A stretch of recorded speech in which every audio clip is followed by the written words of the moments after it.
When a first responder dies in the line of duty, their goal is to be there as quickly as possible. They are supporting heroes, caring for the families they leave behind from Kentucky to Indiana to Missouri. In recent years, the numbers have quadrupled. Our Brooke Cash explains the strain that's putting on the supporting heroes' promise.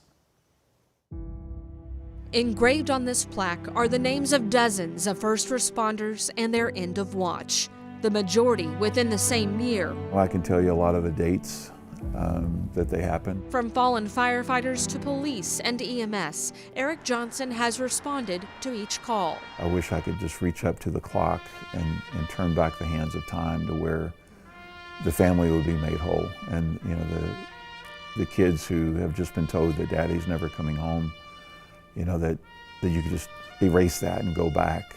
Born in 2004, Supporting Heroes has worked to take as much of the burden away from survivors as possible. We immediately give $5,000.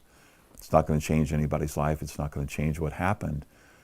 But we call it a down payment on a promise. And it's our promise that we're going to be there to support them, not just today and tomorrow and through the funeral, but for a period of time as we assist in getting the state and federal benefits. On top of that, the group sends immediate family to the National Memorial Service the year their loved ones' names are added, free of charge. We pay their airfare and hotel, and we provide shuttle service while they're there.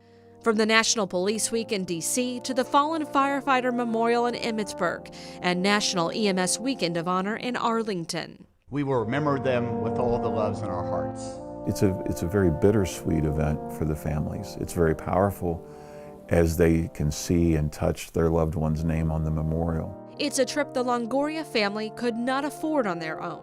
If it wasn't for them, I don't think we would have been able to do that at all. Nicholas Longoria lost his father Richard to COVID in September of 21. His battle lasted about 2 weeks. A Radcliffe resident who spent 18 years as a corrections officer at LMDC. For my father, it was much more than a job, much more than a career. It was like his passion. From the time that we lost him all the way up until now, the supporting heroes have been in our lives. They're like a family that we definitely needed in a time of loss. Nicholas and his two brothers attended Police Week last year. Brandon Alexander Shirley. Zachary Dale Coddington. Hassan Falah Hassan. Richard Longoria. Just being able to know that anyone in the country ever passes by DC, like there's a little piece of our dad there at that memorial. Before the pandemic, we responded to an average of 17.5 line of duty deaths a year. And again, it's police officers, firefighters, EMS workers. But when COVID hit, everything changed. In 2020, line of duty deaths rose to 39 across the 3 states. Then in 2021, a staggering 69. Johnson said there was a 2-month span where they were losing a first responder almost every 2 days. We weren't able to do what we normally do. I mean, we're just overwhelmed. Last year, we lost 46 first responders, the majority not COVID related. Well, keep in mind, we had the deadliest law enforcement event in the history of Kentucky on June 30th. Officials are calling the deadly Allen, Kentucky shooting a, quote, tactical ambush. There were 7 shot and 3 officers died, and all 3 of those officers will be honored at the National Law Enforcement Memorial this year. It's going to be a tough year. The question is, how many of their families will get to experience their memorial service in person? We don't have the funds to do this year what we did last year. Johnson said a normal year would cost them anywhere from $35,000 to $50,000.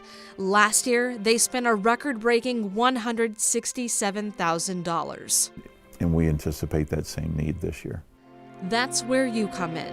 We're launching a fundraiser called Operation Enduring Honor. It's an online campaign with a fundraising goal of $100,000 in an effort to make sure families who've paid the ultimate sacrifice pay nothing more.